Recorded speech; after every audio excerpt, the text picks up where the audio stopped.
Сәлеметсіздерме оқушылар? Бүгін Қазақстан тарих пәнінен өтетін сабақтың тақырыбы сақтардың Александр Македонский әскеріне қарсы күресі. Дәптерімізді ашып, бүгінгі сабақтың тақырыбын жазып аламыз. Зерттеу сұрағы сақтар Македонский әскеріне қалай төтеп берді?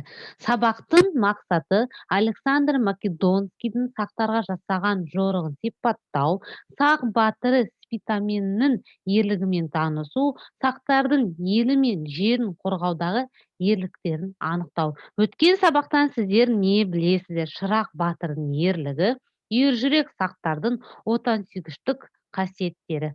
Оқушылар, ең алдымен біліміңіз сайтын пайдаланып, сақтардың Александр Македонский әскеріне қарсы күресіне байланысты бейнематериал көретін боласыздар. Александр Македонский біздің заманымыздан бұрынғы 356 жылы Македония орталығы Пеледе дүниеге келген.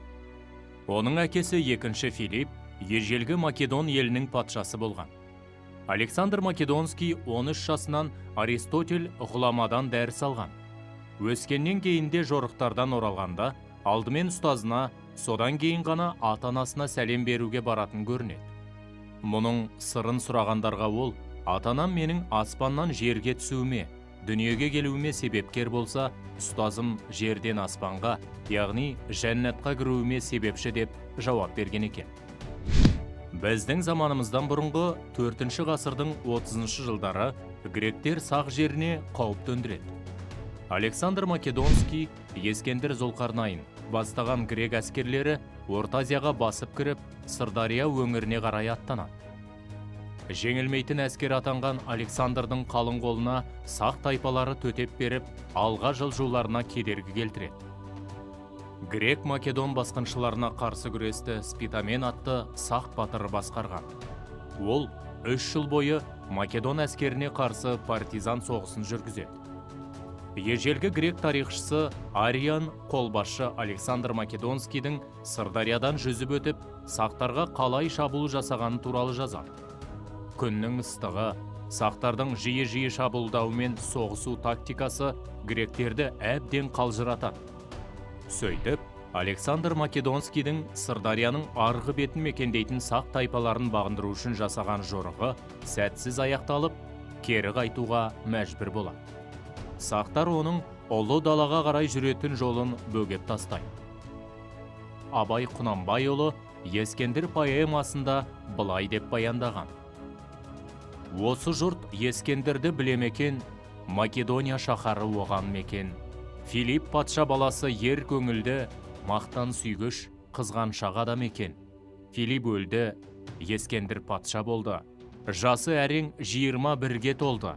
Өз жұрты аз көрініп көршілерге көз алартып қарады оңды солды. Біздің заманымыздан бұрынғы 4-ші ғасырда гректер сақ жеріне жойқын шабуылдар жасағанымен сақ тайпаларын бағындыра алмады. Еуропалық патшалықтар түгілі Азияның өзінде сақтарға қарсы келетін бірде-бір халық болған жоқ. Оқушылар, бейнематериалды көріп аяқтадық. Ал енді қысқаша конспектті оқыңыздар.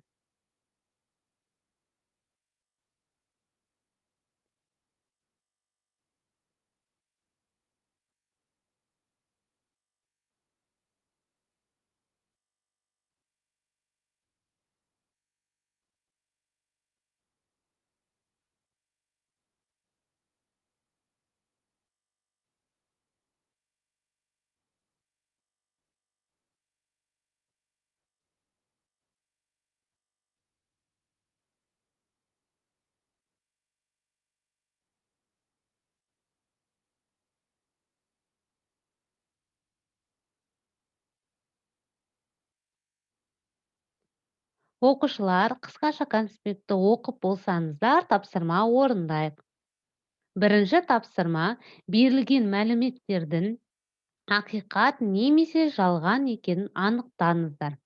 Бірінші, Александрдың әкесі Филипп патша болған. Ақиқат немесе жалған?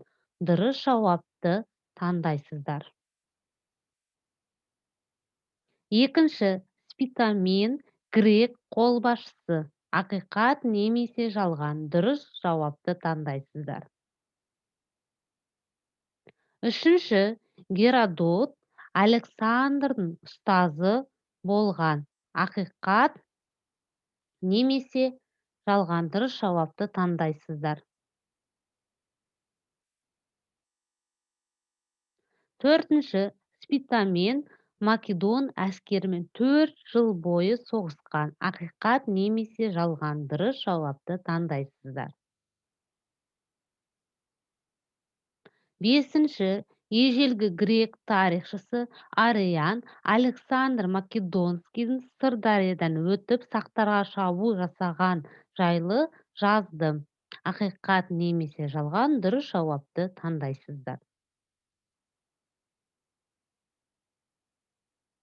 Алтыншы, күннің аптап ыстығы, сақтардың жиі шабуыл жасауы және соғысу тәсілдерінің күштілігі гректерді әбден әлсіретті.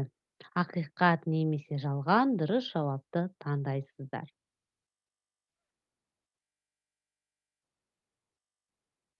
Сонымен бірінші тапсырмамызды орындап болсақ, екінші тапсырмамызды орындайық.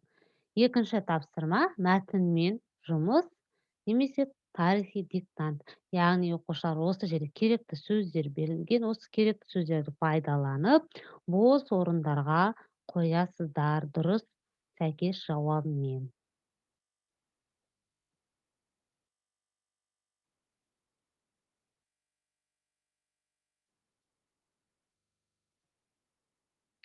Оқушылар, егер сіздер тапсырмаларды орындап болсаңыздар, бүгінгі біздің сабақ аяқталды. Сау болыңыздар.